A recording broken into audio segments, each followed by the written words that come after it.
ആ. ഒരു കാര്യത്തിനെ പറ്റി അറിയാനായിട്ടാ. ഉം. ഇന്നലെ ഈ RSS മുഖപത്രം ക്രൈസ്തവ സ്ഥാപനങ്ങളുടെ കണക്ക് പ്രസിദ്ധീകരിച്ചു. ഉവ്വ. പിന്നെ വഖഫ് ബില്ല്. ആ. കേരളത്തിൽ ക്രിസ്ത്യാനികൾ പുതിയ രാഷ്ട്രീയ പാർട്ടി രൂപീകരിക്കാനുള്ള ഒരു പരിപാടി. ഇങ്ങനെയുള്ളത്. പിന്നെ പത്രത്തിലൊക്കെ സഭയുടെ രേഖകളുള്ള ഭൂമി, ലേഖനം പഴയതെന്ന് എഡിറ്റർ, ഇങ്ങനെയുള്ള സംഗതികളൊക്കെ വരുന്നുണ്ട്. പിന്നെ RSS ക്രൈസ്തവർക്കെതിരെ ചെയ്യാൻ അധിക സമയം വേണ്ടി വന്നില്ല. രാഹുൽ ഗാന്ധി കത്തോലിക്ക സഭയെ ഉന്നം വെച്ച് സംഘപരിവാർ, ഇങ്ങനെയൊക്കെയുള്ള പല ഇതുകളാണ് കാണുന്നത്. എന്തായിരിക്കും ക്രൈസ്തവരുടെ ഇനിയുള്ള മുന്നോട്ടുള്ള? സത്യം പറഞ്ഞു കഴിഞ്ഞാൽ ക്രൈസ്തവരെ സംബന്ധിച്ച് നമ്മൾ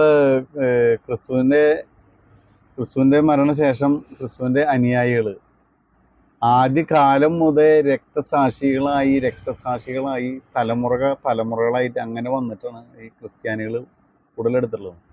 ലോക ആരംഭം എന്താ പറയുക,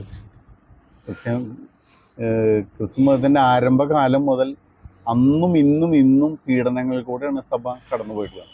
അങ്ങനെ പീഡനങ്ങളിൽ കൂടെ വളർന്ന് എന്താ പറയുക, രക്തസാക്ഷികളായ ആയിരക്കണക്കിന് ആളുകൾ വിശുദ്ധന്മാരായി.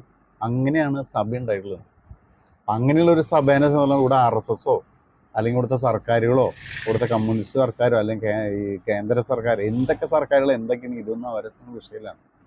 അവരുടെ പ്രവർത്തനം കാലകാലങ്ങളെ അതിജീവിച്ച് ഇങ്ങനെ പ്രവർത്തിച്ചു കൊണ്ടേയിരിക്കുന്നു. കാരണം എല്ലാ കാലഘട്ടത്തിലും ഇതിലും ഈ വലിയ ഭീഷണികൾ സഭ നേരിട്ടിട്ടുണ്ട്, അതിജീവിച്ചിട്ടുണ്ട്.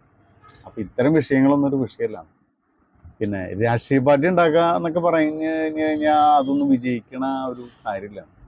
കാരണം വെച്ചാൽ കേരളത്തിൽ ക്രൈസ്തവരുടെ സംഖ്യ എന്ന് പറഞ്ഞാൽ വളരെ മാത്രമാണ്. വളരെ ഒരു 18% അടുത്തൊക്കെയാണ് ക്രൈസ്തവരുള്ളൂ. അത് തന്നെ പല വിഭാഗങ്ങളായിട്ട് വിഘടിച്ച് നിൽക്കുന്ന സഭകളാണ്. അതിൽ തന്നെ ഒരു ഏകോപനോ ഐക്യമോ കാര്യങ്ങളില്ല. അതുകൊണ്ടൊരു രാഷ്ട്രീയ പാർട്ടി ഉണ്ടാക്കുക അല്ലെങ്കിൽ വോട്ട് ബാങ്ക് ആവാമെന്നൊന്നും പറഞ്ഞു കഴിഞ്ഞാൽ നടക്കുന്ന കാര്യങ്ങളല്ല. അതുകൊണ്ടൊന്നും ഈ പ്രശ്നങ്ങൾ പരിഹരിക്കാനായിട്ട് പോകുന്നില്ല. പിന്നെ RSSൻ്റെ ആക്രമണം ഇനിയും തുടർന്നുകൊണ്ടിരിക്കും. അതോടൊപ്പം തന്നെ സഭയ്ക്കെതിരെയുള്ള മറ്റ് പല വിഭാഗങ്ങളുടെ ആക്രമണങ്ങളും, സഭയുടെ പൊതുശത്രുവായിട്ട് നിൽക്കുന്ന ആളുകളും സഭയ്ക്കെതിരെ നിന്നും അക്രമം നടത്തിക്കൊണ്ടിരിക്കും. ഇപ്പോൾ ചൈനയിൽ വളരെയധികം പ്രശ്നം നേരിട്ടുകൊണ്ടിരിക്കുന്നു. എന്നാലും അവിടെ സഭയുണ്ടെന്ന്. ഇപ്പോൾ പല കമ്മ്യൂണിസ്റ്റ് രാജ്യങ്ങളിലും, പല ഇസ്ലാമിക രാജ്യങ്ങളിലും, പല ആഫ്രിക്കൻ രാജ്യങ്ങളിലും, പല യൂറോപ്പിലാണെങ്കിലും, തെക്കേ അമേരിക്കയിലാണെങ്കിലും, വടക്കേ അമേരിക്ക, ഏതൊക്കെ സ്ഥലങ്ങളിലാണെങ്കിലും പലതരം എതിർപ്പ് നേരിട്ടാണ് ക്രിസ്തീയ വിശ്വാസം നിലനിൽക്കുന്നത്. അത് ഇനിയും അങ്ങനെ തന്നെ നിലനിൽക്കും.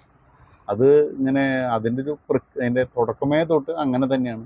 അത് അന്നും ഇന്നും അങ്ങനെ തന്നെ തുടർന്നുകൊണ്ടേയിരിക്കും. അതിലേതെങ്കിലും ഒരു രാഷ്ട്രീയ പാർട്ടിക്കോ ഏതെങ്കിലും ഒരു സർക്കാരിനോ അവരെ താൽക്കാലികമായിട്ട് എന്തെങ്കിലും സഹായം ചെയ്യാൻ പറ്റുകയെന്നല്ലാണ്ട് അന്തിമമായിട്ട് അവരെ ഹെൽപ്പ് ചെയ്യാൻ പറ്റില്ല.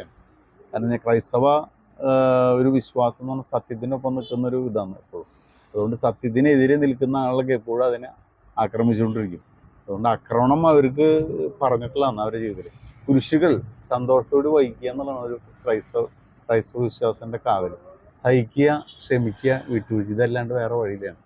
സ്വാഭാവികമായിട്ട് ചില ആളുകളൊക്കെ അതിൽ നിന്ന് വ്യത്യസ്തമായിട്ട് വ്യതിചലിച്ച് എന്താ പറയുക, പ്രതികരിക്കുകയും കാര്യങ്ങളൊക്കെ ചെയ്യുന്നു. കാരണം മറ്റ് മതങ്ങളുടെ പോലെയല്ല ക്രൈസ്തവ വിശ്വാസത്തിൻ്റെ. അതുകൊണ്ട് തന്നെയാണ് അതിനെ എങ്ങനെയൊക്കെ തകർത്താലും അത് തകരാതെ വീണ്ടും ഉയർന്നു വന്നുകൊണ്ടിരിക്കുന്നതിൻ്റെ കാരണം. അതുകൊണ്ട് ഒരു പാർട്ടി ഉണ്ടാക്കുക എന്ന രീതിയിലൊക്കെ മുന്നോട്ട് പോകണമെങ്കിൽ അത് വിജയിക്കണം. ഇനി താൽക്കാലികമായിട്ട് അങ്ങനെ എന്തെങ്കിലും ആരെങ്കിലും ചെയ്യുകയാണെങ്കിൽ തന്നെ അതിൻ്റെ വിജയസാധ്യത എന്ന് പറഞ്ഞാൽ ഏതെങ്കിലും വല്ല കോർപ്പറേഷനുകളോ അല്ലെങ്കിൽ വല്ല പഞ്ചായത്ത് വാർഡുകളിലൊക്കെ ഏതെങ്കിലും 1-2 സീറ്റുകൾ കിട്ടുക എന്ന തരത്തിലൊക്കെ നിൽക്കുന്നില്ലാണ്ട് കാര്യമായിട്ട് ഒരു ഡെവലപ്മെൻറ്റ്സ് ഒന്നും അതിന് ഉണ്ടാവാനായിട്ട് പോകുന്നില്ല. എന്തായാലും കേരള രാഷ്ട്രീയത്തിൽ ക്രൈസ്തവർ ഒരു ശക്തിയല്ല. കാരണം സംഘടിതമായ ഒരു ശക്തി അവർക്കില്ല. ഇതൊരു യാഥാർത്ഥ്യമാണ്. പിന്നെ നമ്മളൊരു കാര്യം ആലോചിച്ച് കഴിഞ്ഞാൽ, ഇപ്പോൾ നമ്മൾ ഈ ഇന്ത്യയിൽ 130 കോടി ജനങ്ങളിൽ 100 കോടിയോളം ഹിന്ദുക്കളുണ്ടെന്ന്. ഈ 100 കോടി ഹിന്ദുക്കളുണ്ടെങ്കിലും 25 കോടിയോളം ഹിന്ദുക്കളാണ് സംഘപരിവാറിനെ സപ്പോർട്ട് ചെയ്യുന്ന ആളുകളുള്ളൂ. ആ രീതിയിൽ നോക്കി കഴിഞ്ഞാൽ ക്രിസ്ത്യൻസ് ഒരു പാർട്ടി ഉണ്ടാക്കിയാൽ തന്നെ ക്രിസ്ത്യാനികളുടെ എന്താ പറയുക, ഒരു 10 ലക്ഷം ആളുകളുണ്ടെങ്കിൽ അതിൽ ഒരു 2-3 ലക്ഷം ആളുകളായിരിക്കും ഒരു പക്ഷേ ഇവരെ സപ്പോർട്ട് ചെയ്യും. ബാക്കി ആളുകൾ ഇവർക്ക് സപ്പോർട്ട് ഉണ്ടാവണമെന്നില്ലാണ്.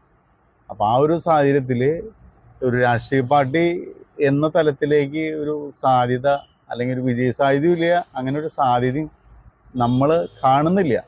കാരണം അവർ ഇപ്പോഴത്തെ മെത്രാന്മാരുടെയൊക്കെ പ്രസ്താവനകളും കാര്യങ്ങളൊക്കെ എന്ന് പറഞ്ഞാൽ അവരനുഭവിച്ചുകൊണ്ടിരിക്കുന്ന ഒരു പ്രശ്നങ്ങളുണ്ട്.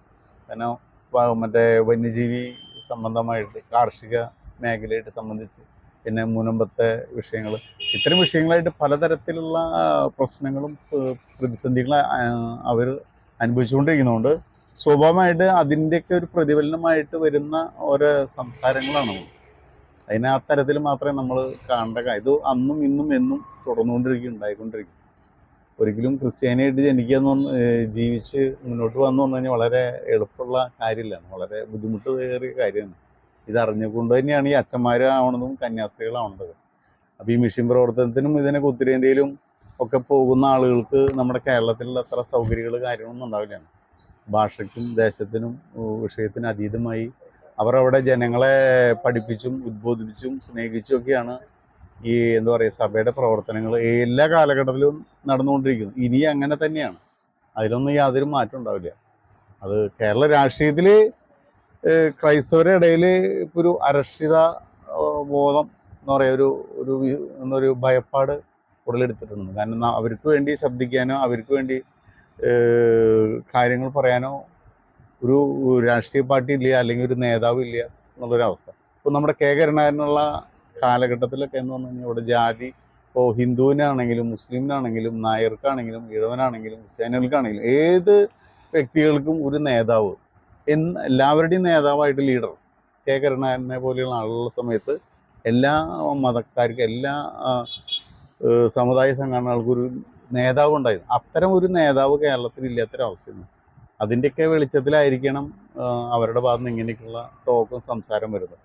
എന്തായാലും താൽക്കാലികമായിട്ട് ഇത്തരം വിഷയങ്ങൾ യു ഡി എഫിന് ലേശം ക്ഷീണം ചെയ്യുന്ന സാഹചര്യത്തിലേക്കാണ് കാര്യങ്ങൾ പോകുന്നത്. കാരണം വെച്ച് കഴിഞ്ഞാൽ ന്യൂനപക്ഷ വോട്ടുകൾ ഭൂരിപക്ഷം എപ്പോഴും യു ഡി എഫിന് അനുകൂലമായിട്ട് നിൽക്കുന്ന സാഹചര്യമാണ് നിലവിൽ. ഒരു 60% വരെ എപ്പോഴും വോട്ട് യു ഡി എഫിന് അനുകൂലമായിട്ടാണ് കാലാകാലങ്ങളിൽ നിന്നിരുന്നത്. അതിലൊരു ചേഞ്ചസ് വരാം, അത് ഷിഫ്റ്റ് ചെയ്യാൻ, ഒരു പക്ഷേ സ്ലീപ്പ് ചെയ്യാം, സ്വതന്ത്രന്മാർക്ക് പോവാം, അത് ആർക്കും വോട്ട് ചെയ്യപ്പെടാതിരിക്കാം, അല്ലെങ്കിൽ ഏതെങ്കിലും മറ്റ് കക്ഷികൾക്ക് വിഘടിച്ചു പോകാം. അപ്പോൾ 2020 ആപ്പ് ഏതെങ്കിലും തരത്തിലേക്ക് വിഘടിച്ചൊക്കെ പോകാം, പിന്നെ സ്വതന്ത്രന്മാരിലേക്കൊക്കെ പോകാം. അത് യു ഡി എഫിനെ സംബന്ധിച്ചിടത്തോളം ഒരു താൽക്കാലികമായിട്ട് എന്തായാലും ഒരു ക്ഷീണമാണ് സംഭവിക്കാൻ പോകുന്നതെന്ന് മാത്രം ഈ അവസരത്തിൽ നമുക്ക് പറയാൻ പറ്റും. ഇത്ര മാത്രമാണ് ഇതിൽ ഈ കേസിൽ പറയാൻ പറ്റുള്ളൂ. ഓക്കെ.